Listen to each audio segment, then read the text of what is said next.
পক্ষ আমাদের বাঁচতে হবে। একটা পক্ষ, যে পক্ষ আপনাকে ধর্মের নামে ভোট চাইতে আসে, যে পক্ষ বলে আমি মন্দির বানিয়েছি, আমি মসজিদ বানিয়েছি, আমি অমুক ভগবানকে পুজো করি তাই আমাকে ভোট দিন। তার মধ্যে একটা পক্ষ আপনাকে এসে বলবে যে আপনি যদি বাঁচতে চান, হিন্দু পাড়ায় গিয়ে বলবে হিন্দু খতরে মে হ্যাঁ, হিন্দুদের যদি বাঁচতে হয় তবে নাকি বিজেপিকে ভোট করতে হবে। মুসলমান পাড়ায় গিয়ে তারা বলবে যে মুসলমানরা খুব সমস্যায় আছে, এনআরসি সিএ হবে, সবার ঘর বাড়ি চলে যাবে, অতএব যদি জানি বাঁচতে হয় তবে তৃণমূলকে ভোট করুন। আমরা যারা লাল ঝান্ডার লোকেরা আপনাদের কাছে এসে আজকে কথা বলছি, আমরা বলছি আপনি মন্দিরে যান না মসজিদে যান, আপনি গীতা পড়েন না কোরআন পড়েন, তা নিয়ে আমাদের এতটুকু মাথা ব্যথা নেই। আপনি যদি সাধারণ মানুষ হন, আপনি যদি 100 দিনের কাজ চান, আপনি যদি ছেলে মেয়ের শিক্ষা, ছেলে মেয়েদের পড়াশুনো আর তারপরে তাদের হাতে সরকারি চাকরির খাম চান, তাহলেই লাল ঝান্ডায় ভোট করবেন।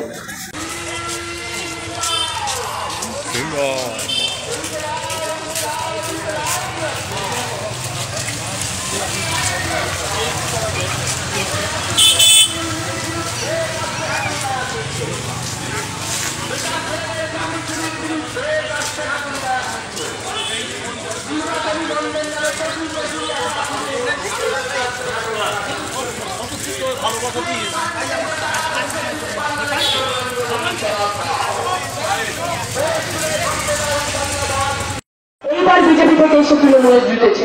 আমার প্রশ্ন থাকবে যে তৃণমূলের লোকেরা আপনার পাড়ায় পাড়ায় এসে বলছে বিজেপিকে আটকাতে হলে তৃণমূলকে ভোট করুন। যদি বিজেপিকে আটকাতে হলে তৃণমূলকে ভোট করতে হয়, প্রথমে তো বাবুল সুপ্রিয়কে আপনারা আটকাতে পারতেন। বাবুল সুপ্রিয় কম করেছে কিছু? আসানসোলে যখন সংসদ ছিল ওই আসানসোলে দাঙ্গা লাগাননি?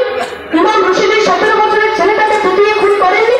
মমতা ব্যানার্জি আটকাতে পারতেন না? ওই বিজেপিকে বলতে পারতেন না তোমার হাতে সাধারণ মানুষের রক্ত লেগে আছে, তোমাকে আমি আমার পার্টিতে নেব না? আমরা দেখলাম উনি তাকে পার্টিতে নিলেন এবং এখন তাকে মন্ত্রী বানিয়েছেন। মমতা ব্যানার্জি বলতে পারতেন না মুকুটমণিকে, যিনি বিজেপির এমএলএ ছিলেন, সকালবেলা বিজেপির এমএলএ, বিকালবেলা তৃণমূলে জয়েন করলেন, পরের দিন তাকে ইউপির টিকিট দিয়ে দেওয়া হলো। কেমন করে আপনি তৃণমূলকে দিয়ে বিজেপিকে আটকাবেন? যারা আজকে বিজেপি তারাই কালকে তৃণমূল, যারা কালকে তৃণমূল তারাই আজকে বিজেপি। ওই অর্জুন সিং এর কথা আমাদের মনে আছে, ছিলেন বাহুবলী নেতা, বিজেপির নেতা, তৃণমূলে এলেন, এমপি হলেন, এবার যেই টিকিট না পেলেন উনি বিজেপিতে চলে গেলেন। তৃণমূল বিজেপি একটা বড় পরিবারের মতো। দেখবেন অনেক জায়গায় দোকানের পাশে লেখা থাকে, দোকানের দেওয়ালে, যে মদ গাঁজা ছাড়ানোর জন্য আমাদের যোগাযোগ করুন। মদ গাঁজাগুলো বড় বড় করে লেখা থাকে, আর আমাদের যোগাযোগ করুনটা ছাড়ানোর জন্যটা ছোট করে লেখা থাকে। তৃণমূল বিজেপির ব্যাপারটা ওরকম, তৃণমূলেও লেখা থাকে যদি দাঙ্গাবাজ বড় বড় করে, চোর বড় বড় করে, ডাকাত বড় বড় করে, ঘুষখোর বড় বড় করে, আর নিচে ছোট করে লেখা থাকে যদি বড় ডাকাত, বড় চোর, বড় দুর্নীতিবাজ হতে চান তাহলে বিজেপি জয়েন করুন, তাহলে তৃণমূল জয়েন করুন। আমরা বলছি বিজেপিকে দিয়ে তৃণমূলকে আটকানো যাবে না, তৃণমূলকে দিয়ে বিজেপিকে আটকানো যাবে না। তৃণমূল বিজেপির সব কটা চোর, সব কটা ঘুষখোরকে যদি জেলের মধ্যে রাখতে হয় তাহলে লাল ঝান্ডাকে জেতাতে হবে, কাঁচতে হাতুড়ি তারায় ভোট করতে হবে। আমার আপনার পরিবারের ছেলে মেয়ের ভবিষ্যতের জন্য আপনি আগামী 3 তারিখ যখন ভোট করতে যাবেন, আমি আশা করব আপনি আপনার পরিবারের ছেলে মেয়ের কথা ভেবে, ওদের পড়াশোনার কথা ভেবে, যারা ওদের ভবিষ্যৎকে বিক্রি করে দিল, যারা আমাকে হিন্দু মুসলমানের প্রতিদিন ভাঙতে চায় তাদেরকে ভোট করবেন না, আমাদের সঙ্গে থাকবেন। এই বলে আমার কথা শেষ করবো। শুকরিয়া, ইনকলাব জিন্দাবাদ।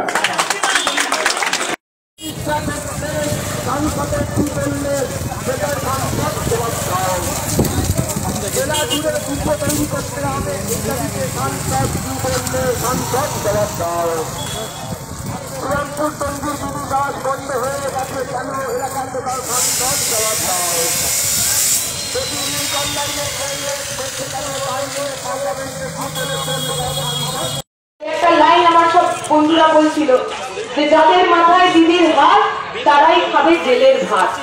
যাদের যাদের মাথার উপর দিদি ভাই হাত রেখেছেন তাদের মধ্যে বেশিরভাগটাই তো জেলে আছে।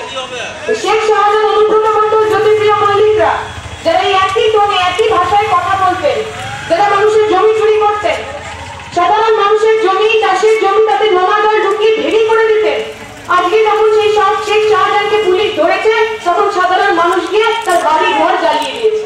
আমরা শুধু এটুকুই বলতে চাই, আমরা শান্তিপ্রিয় মানুষ, আমরা চাই মানুষ মানুষের মতো করে রাজনীতি করুক, যার যেমন রাজনীতি পছন্দ সে তা করবে। কারণ সিপিএম পছন্দ হলে করবে, কারণ তৃণমূল পছন্দ হলে করবে।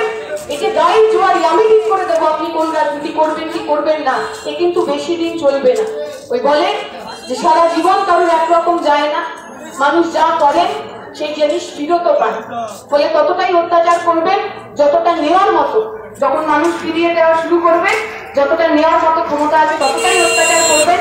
24-এর নির্বাচনে মানুষকে ভোট দিতে দেবেন, সাধারণ মানুষ গণতন্ত্রের পক্ষে ভোট দেবে, দুর্নীতিবাজ লেঠেল গুন্ডা বাহিনীর বিরুদ্ধে ভোট দেবে, যারা ধর্মের নামে জাতের নামে আমাদের ভাঙতে চায় আর তাদের সামনে যারা পশ্চিমবঙ্গে ঢুকে কাজ করেন তাদেরকে গোহায় হারাবেন, এই আশা রেখে বর্ষে রেখে বক্তব্য শেষ করবো। শুক্রিয়া, ইনকলাব জিন্দাবাদ। শ্রীরামপুর লোকসভা কেন্দ্রে ভারতের কমিউনিস্ট পার্টি মার্ক্সবাদীর শ্রীরামপুর লোকসভা কেন্দ্রের প্রার্থী কংগ্রেস দীপশিখা ধর আপনাদের কাছে পরিচিত করতে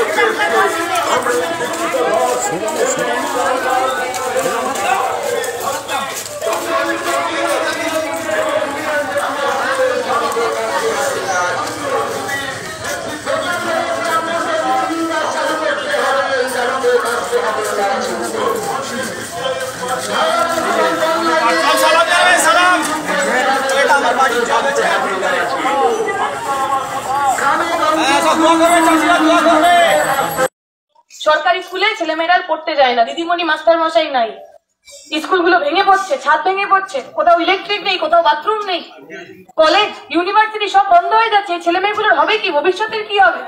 গাড়ি গাড়ি টাকা দিয়ে প্রাইভেট স্কুলে তো সবাই পড়াতে পারবে না।